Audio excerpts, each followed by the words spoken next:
말씀으로 저희들이 함께 나누기를 원합니다. 네, 우리 부모 세대들 그죠? 슈퍼맨 그 프로그램을 제가 정확하게 모르겠네요. 이동국 그죠? 나오는 프로그램 있잖아요. 애 5명, 자녀가 5명이 있지만 그 아이들을 이렇게 같이 양육하며 기르는 아버지가 슈퍼맨과 같다. 정확한 프로그램 이름 뭐예요? 아세요? 하여튼 그런 프로그램이 있더라고요. 맞나요? 네, 아무튼 있습니다. 네, 네? 뭐라고요? 슈퍼맨 맞아요? 하여튼 아무튼 있어요, 그죠? 네. 그렇게 이름을 지었던 이유를 보니까 요즘 세대를 조금 반영하는 것 같은데, 요즘 우리 자녀는 몇 명입니까? 많아봐야 2명, 1명, 어떤 데는 그죠? 안 낳는 세대. 그래서 최근에도 통계에 나왔는데 우리 인구가 급격하게 줄어드는 인구 절벽, 굉장히 걱정된다는 뉴스를 제가 신문 기사로 약간 이렇게 본 적도 있습니다. 우리 부모 세대만 해도 그죠? 슈퍼맨이었습니다. 우리 부모들이 그렇잖아요. 자녀들 업고 또 한 손에는 붙잡고 그죠? 또 한 손에는 또 다른 한 손에 이렇게 기르는 3명, 4명인 그런 집안 많았잖아요. 교회에 올 때도 자녀들 때문에 교회에 못 옵니다. 이럴 수가 없었습니다. 구역 예배 갈 때도 어떻게 갔습니까? 업고, 그죠? 안고, 또 한 손에 들고, 그죠? 이렇게 간 것이 대부분 세대였습니다. 지난번에도 우리 공연철 지사님 이 장례식에 가면서 요즘 세대에 참 2명 이렇게 있으면 멘붕이 와서 결국에는 하나도 기르기 힘든데 2명인 자녀 도저히 기를 수 없는, 그래서 우리 정말 졸업을 하셨는데 사실 그래서 이제는 안식을 얻고 위로받고 쉬어야 될 그죠? 우리 권사님 이런 분들이 지금 자녀들 손주를 대신 돌보는 일 그렇게 하고 있잖아요. 왜요? 이 자녀들이 딸이 잘 기를 수 있는 능력이 안 되는, 그래서 어떻게든 도와줘야 되고 같이 협력해야 되는 이런 세대가 된 거 아닙니까? 근데 자녀들만 그렇습니까? 저도 생각해 보면 제가 다니던 교회에 우리 교회보다는 규모가 굉장히 작은 것에서 시작해서 지금은 한 500명 되는 그런 교회, 제 모교회가 되었는데, 그 교회에 제가 대학부 다닐 때 이렇게 생각해 보면 오전 9시 주일날 그렇죠? 출근하다는 말 조금 그렇지만 와서 섬기고, 유초동부 와서 9시 예배 때 섬기고 교사하고 그죠? 그리고는 찬양대원으로 그죠? 오전 예배 때 서서 봉사하고, 점심 먹고 나면 청년부 가잖아요. 청년부 가서 그냥 앉아서 예배만 드립니까? 리더가 되다 보니까 또 세일장이다 그러면서 같이 성경 공부 인도하고 교제하고 또 같이 밥 먹고 난 뒤에 이제 설거지하고 이렇게 하면서 지내다 보면 저녁쯤 됩니다. 그러면 저녁 예배 드리잖아요. 저녁 예배 드리고 나면 한 8시, 9시 이렇게 되는데, 그러면 성가 연습을 그때 했어요. 그죠? 찬양대에. 그래서 집에 갈 때쯤 되면 10시 반, 이렇게 해서 집에 돌아오는 것이 사역자도 아닌데 평신도의 삶이 그러했어요. 여러분도 그러시죠? 그러셨잖아요. 그래서 2-3가지 기본적으로 제가 막 열심히 있어서가 아니라 조금만 교회에 마음이 있는 분들이라면 옛날에는 2-3개 기본적으로 다 섬기며 봉사했던 그런 역할들을 감당했던 우리 한하수 권사님 그러셨죠? 그런 게 우리들 아니었습니까? 이런 삶을 살았던 우리들. 그래서 한편으로는 제가 참 이해 안 될 때가 있었습니다. 사역자가 되었는데 종종 보면 목사님, 전도사님 이러시면서 그죠? 이제 올해는 마지막으로 제가 너무 힘들어서 교사 못하겠습니다. 이제 그만두려고 합니다. 올해로 졸업하겠습니다. 구역장 이제는 제가 너무 피곤해서 못하겠습니다. 이런 말들이 저에게는 공감이 안 됐어요. 적어도 3-4개 할 때가 대부분이었는데 우리 집사님들이 왜 이렇게 지금 우리 집사님들의 얘기가 아니라 예전에 제가 사역했을 때 그렇게 고백하시는 분들이 종종 제 마음속에 이해가 안 됐어요. 나는 그러지 않았는데 그리고 신대원을 준비할 때였거든요. 대학 다니면서 신대원, 그죠? 그때 경쟁률이 굉장히 셌는데, 뭐 1000명, 뭐 2000명, 그죠? 3000명 지원할 때 200명 안에 들어야 되는, 제가 굉장히 잘못하면 자랑처럼 여기지는데, 그걸 공부하면서 들어가야 되니까 쉽지 않은 길인데, 그죠? 그때만 해도 그렇게 서너 개 봉사 주일날 하는 거 그만두지 않았어요. 그리고는 또 교회에서, 그죠? 제자 훈련의 붐이 이렇게 일어나서 그냥 셀장해서 이렇게 가르치기만 하는 게 아니라 주중에 아니면 주일 오후에 성경 공부를 또, 그죠? 제자라고 하는 몇몇 연결된 청년부 안에 있음에도 불구하고 또 특별하게 뭔가 성경 공부를 가르쳐야 될 대상. 물론 처음엔 저도 갈등을 했죠. 신대원 들어가야 되는데 준비를 어떻게 하나. 그러나 하나님께 맡기면서, 그죠? 그렇게 내가 이 대학원 들어간다고 이 일을 놓을 수 없다. 정말 생명을 낳는 일을 위해서 같이 성경 공부해야 된다. 그렇게 해왔던 저의 몸에 익었던 마음에서 보면 이제 구역장 그만하렵니다. 이제 힘들어서 교사 내년부터 안 하렵니다. 이런 분들의 이 고백들이 제 마음에, 그죠? 이 와닿지 않는 거예요. 왜 그럴까? 근데 더욱더 마음에 와닿지 않았는 게 뭐냐면 스스로를 진단한 거죠. 왜 그만두려는 이 피곤함이 왔는가? 왜 그만두어야겠다고 생각했는가? 하나님의 일을 하는데 누구의 힘으로요? 자신의 힘으로 했대요. 저는 이 말이 이해가 안 됐어요. 아니, 하나님이 부르셔서 직분을 주셨는데 그렇다면 내가 열정을 다 해야 합니까? 안 해야 됩니까? 당연히 해야 되는데, 그러면 내 힘이 안 들어가는 게 뭔가? 내 힘으로 해서 결국에는 피곤해졌다. 이 말의 의미가 저에게는 무슨 뜻인지가 도대체, 그죠? 이해가 되지 않았어요. 오늘 이 본문의 의미를 깨닫기 전까지. 그리고 그분들이 정말 말씀하셨던 그 의미는 사실 오늘 이 본문에서 얘기하고 있는 핵심을 담고 있었는데, 제가 그분들의 고백 속에 정말 가르쳐 주는 거죠.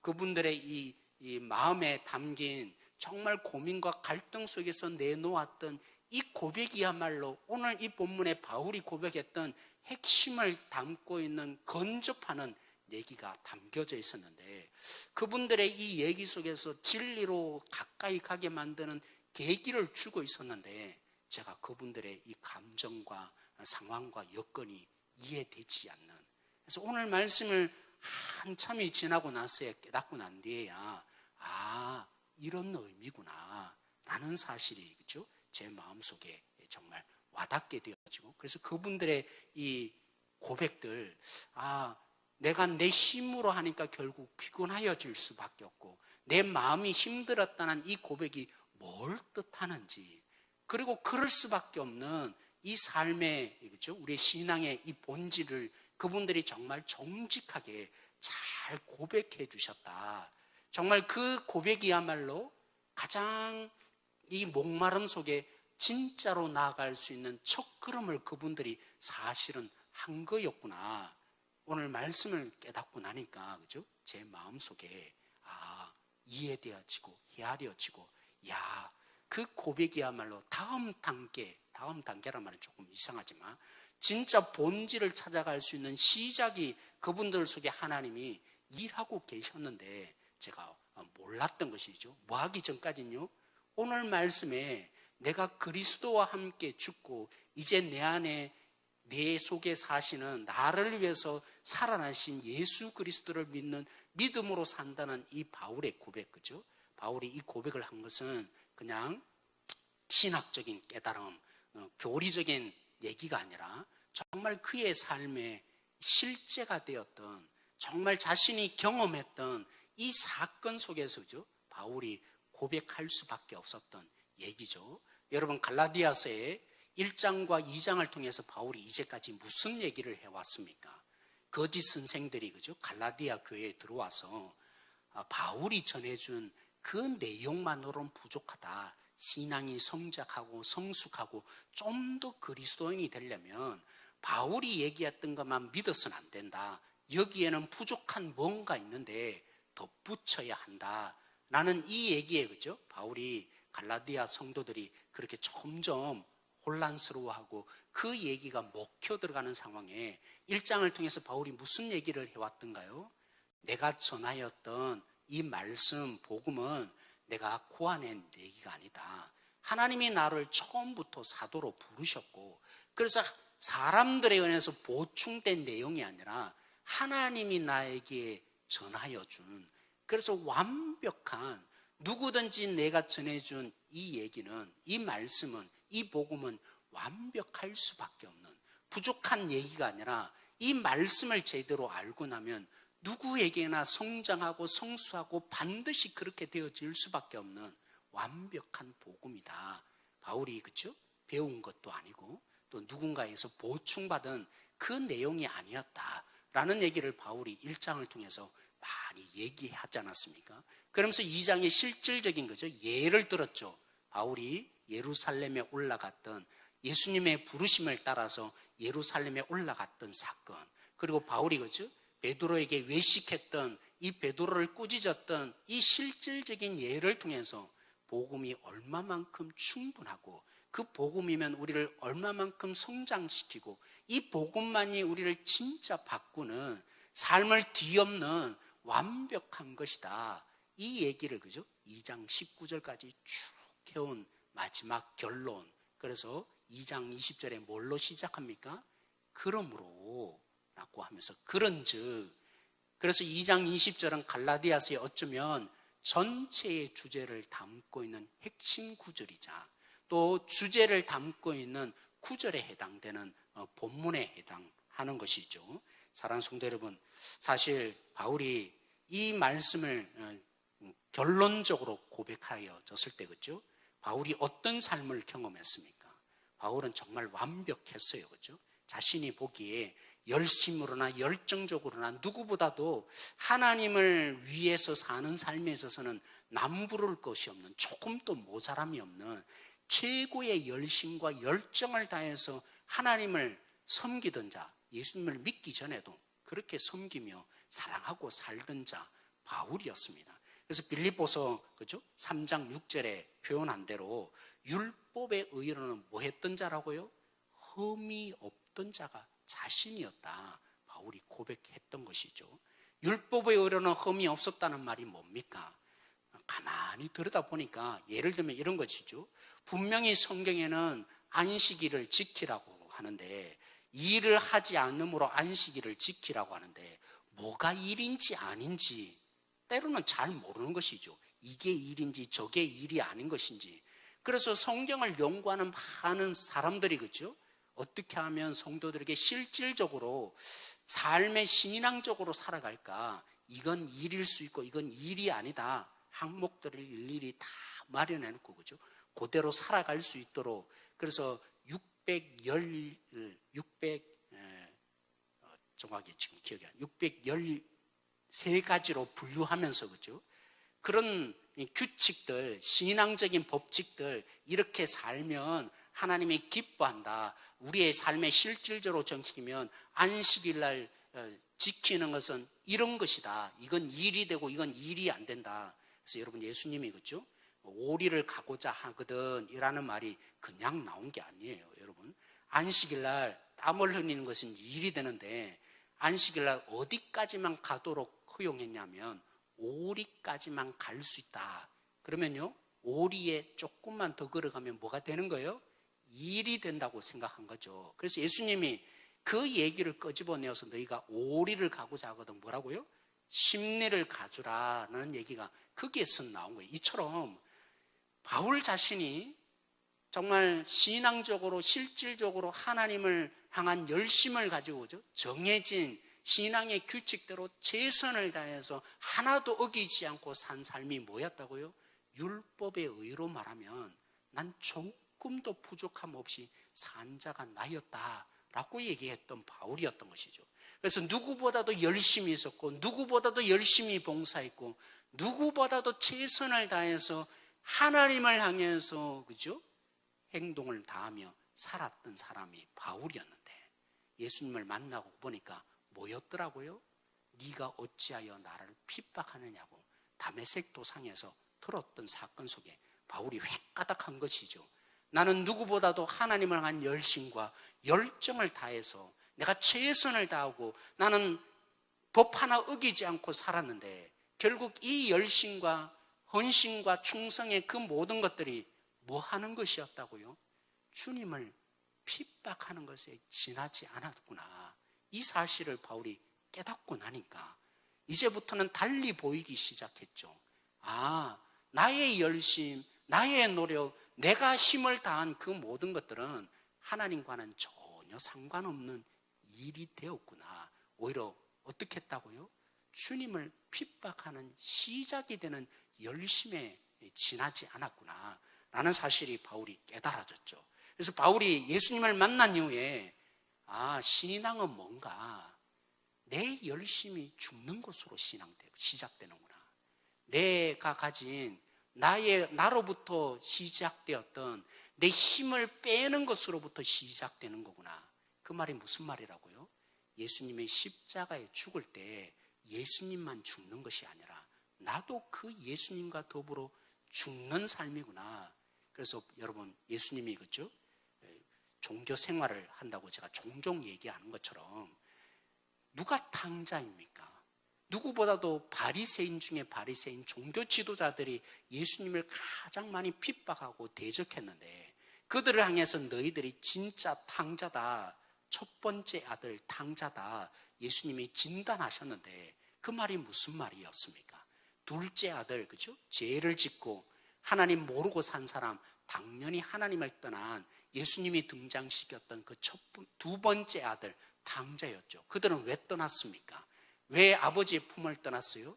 내 힘으로 아버지 없이, 아버지와 상관없이 난 능력이 있으니까 내가 한번 잘 살아보면 내 인생 내가 경영해서 내 힘으로 잘 살 수 있을 거다. 아버지가 별로 필요가 없죠.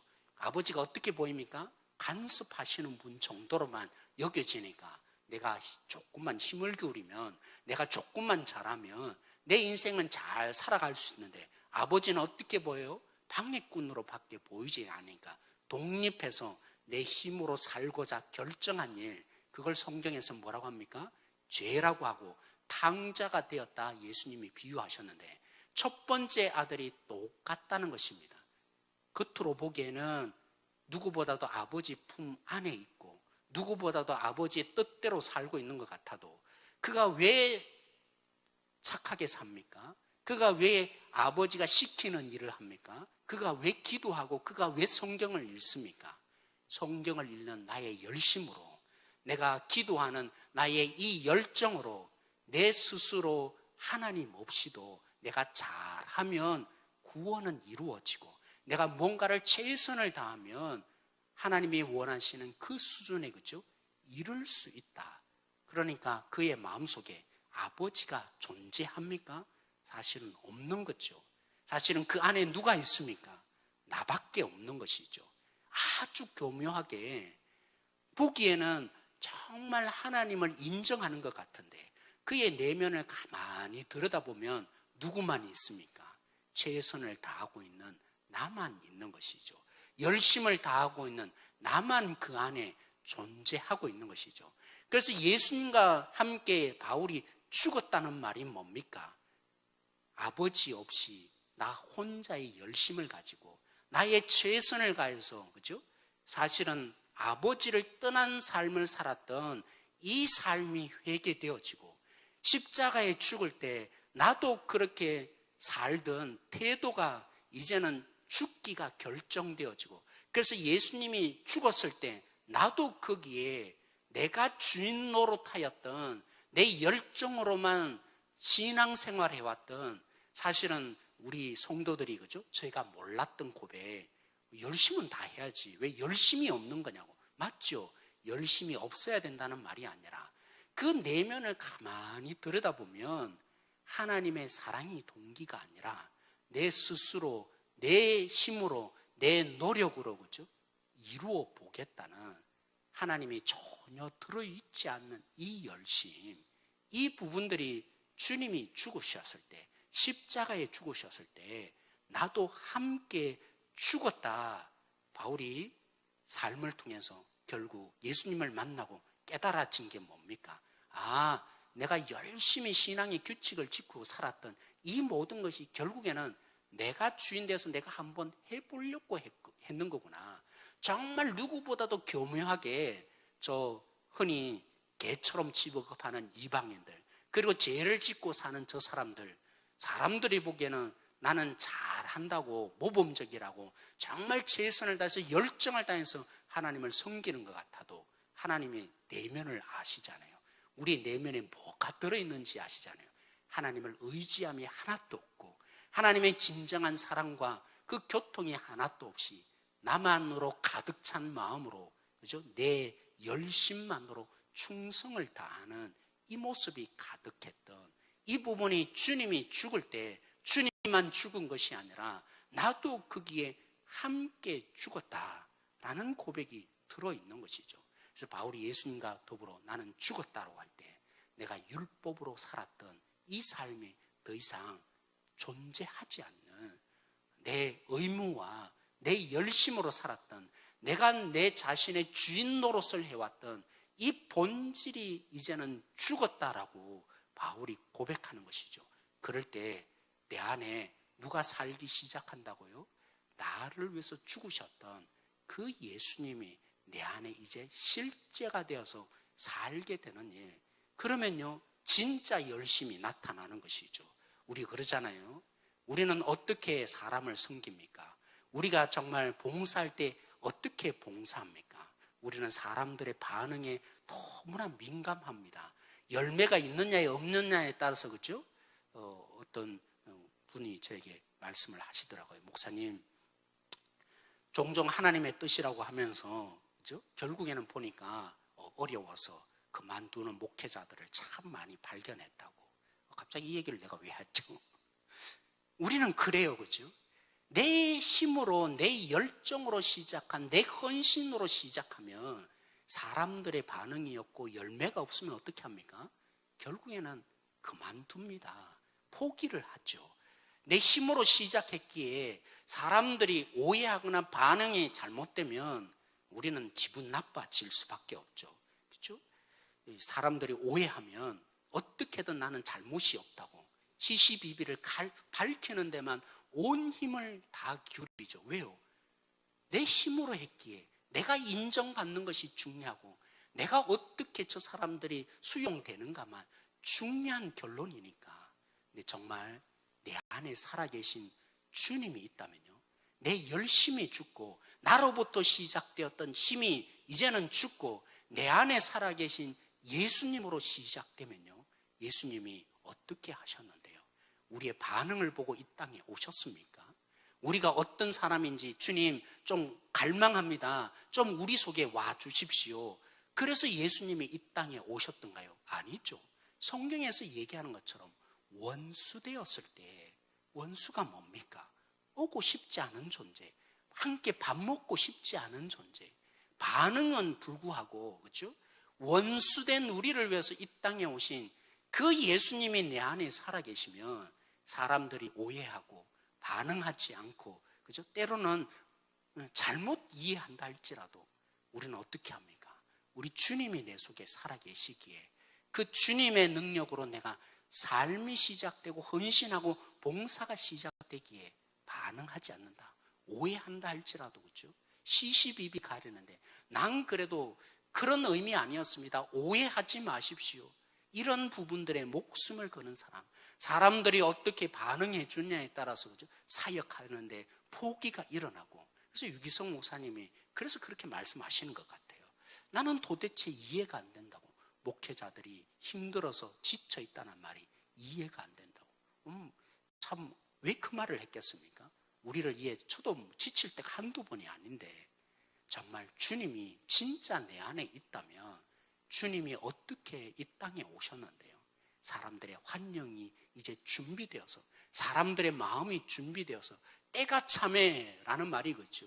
진짜 하나님이 모든 사람들이 이제는 예수 그리스도를 받아들일 준비가 된 그때였겠습니까? 때가 차는 말은 정말 하나님이 진노를 완벽하게 그 아들을 부을 그 때가 참해. 왜요? 모든 사람이 주를 십자가에 못 박을 순간이 되었기에, 그때 아들을 보내야만 예수님이 죽을 수 있기에 그 아들을 이 땅에 보낸 때가 참회가 아니겠습니까? 사람들의 반응 때문에 주님이 사역하지 않으셨습니다. 우리 주님이 그죠? 심지어는 어떻게 해요?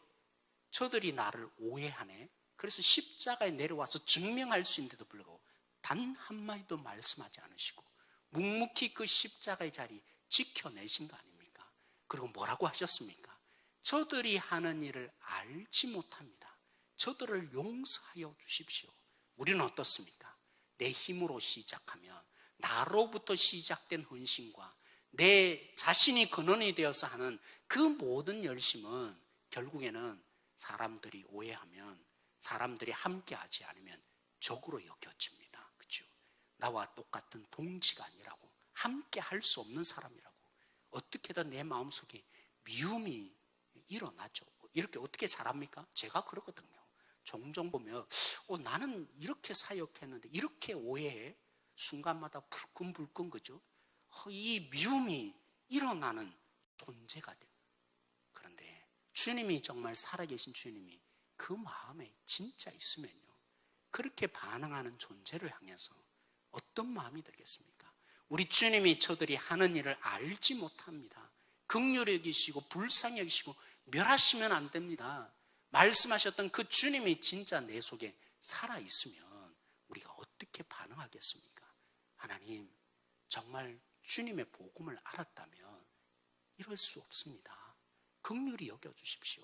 정말 주님의 복음을 나처럼 아는 그 동력자가 되기를 원합니다.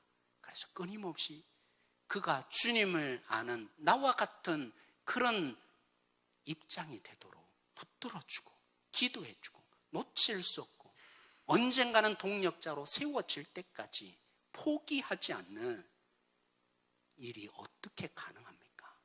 내가 죽어야만 가능하고 내 안에 이 죽은 이 속에 주님이, 그렇죠? 저들을 용서하여 달라고 하신 그 주님이 내 속에 살아있을 때 가능한 일이 아니겠습니까? 그래서 우리 찬양에 그런 말 있잖아요. 우리 함께 찬양하겠지만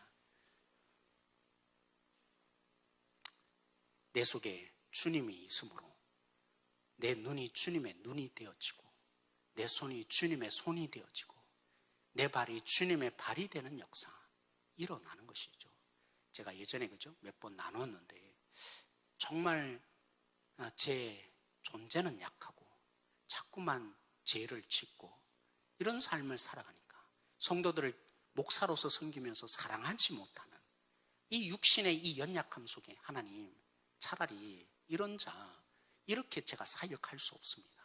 하나님의 사랑 다 부어주십시오. 이렇게 제가 기도한 적이 있었다고. 근데 하나님이 그죠? 얼마나 거룩한 기도 아닙니까? 얼마나 거룩한 욕망으로 기도하는 거 아니겠어요? 근데 하나님이 안 된다고. 참 그 말을 할 때는 섭하더라고요. 왜 그러실까? 근데 알겠더라고요. 하나님의 이 조그만 마음만 내가 깨달아져도 그때 정말 그 조그만 마음이 부어졌는데도 불구하고 견딜 수 없었어요. 이 땅을 향해서 가지시는 하나님, 그 찢어지는 하나님의 마음을 조금만 알았을 때 제가 고함을 지르며 몇 시간을 기도한지 몰랐어요. 그 부분이 보여지면서 하나님의 이 조그만 마음만 부어져도 내가 이 땅을 향해서 하나님이 가지시는 그 찢어진 마음 때문에 내 자신이 견딜 수 없는데 제가 그 욕망으로 기도했던 거룩한 마음으로 다 부어달라고 했던 진짜 하나님 마음이 부어지면 내가 감당이 되겠어요? 미쳐버리는 거죠. 근데 하나님이 해답을 주셨어요. 내 안에 거하라고. 내 안에 거하라고. 사랑하는 성도 여러분, 내가 죽고 주님이 나를 다스리시면 주님이 내 속에 살게 되면 그죠? 우리 속에 진짜 하나님의 그 역사가 우리를 통해서 흘러가게 되는 것이죠. 오늘 또 사랑하는 성도 여러분, 오늘 이 말씀으로 우리가 함께 기도하십시다. 우리에게 본질이 어떻게 시작돼야 하는 것인지, 나로부터의 열심이 아니라 이제는 나를 위한 열심이 아니라 내 자신이 예수님과 더불어 십자가에 죽을 때 나의 죄를 사하시기 위해서 주님만 죽은 것이 아니라 내가 그 주님이 죽을 때 나도 함께 죽는 자로 주님이 초대하셨고 그 믿음으로 주님이 나의 죄를 용서하셨음을 믿는다면 나는 이미 죽은 자가 되었고, 이런 내 속에 누가 역사하신다고요?